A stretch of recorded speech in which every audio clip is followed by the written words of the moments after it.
এই দেশের অর্থনীতি, এই দেশের ব্যাংকিংকে যদি একটি পৃথিবীর মধ্যে মাপকাঠিতে দাঁড় করাইতে হয়, তাহলে এই ইসলামী ব্যাংকের মাধ্যমে সেটা সম্ভব। এবং যারা ইসলামী ব্যাংক উদ্যোক্তা, ইসলামী ব্যাংক যারা পরিচালনা করেছেন, যারা ইসলামী ব্যাংকে, যাদের নেতৃত্বে ইসলামী ব্যাংক পৃথিবীর সেরা ব্যাংকের কাতারে উন্নীত হয়েছে, তারাই পারবে এই দেশের অর্থনীতি এবং ইসলামী ব্যাংককে পুনর্গঠন করতে।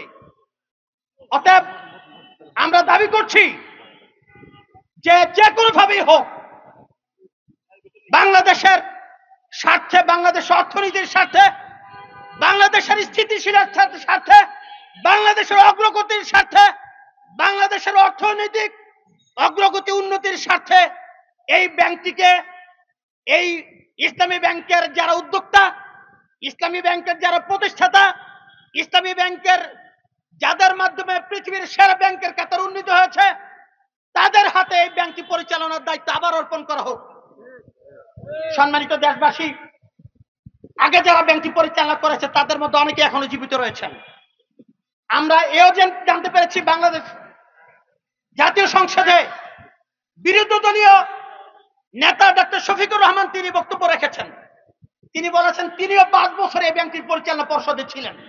আরো কিছু এমপিদের মধ্যে আরো কেউ এই ব্যাংকের পরিচালনা পর্ষদে একসময় ছিলেন।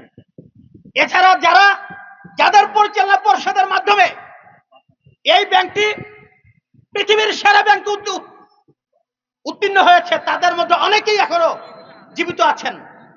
তাদেরকে এই ব্যাংকের পরিচালনা পর্ষদে অন্তর্ভুক্ত করার মাধ্যমে এই ব্যাংকটিকে আবার পৃথিবীর সেরা মানে উন্নীত করা সম্ভব বলে আমরা মনে করি এবং আমরা দ্রুতই দাবি করছি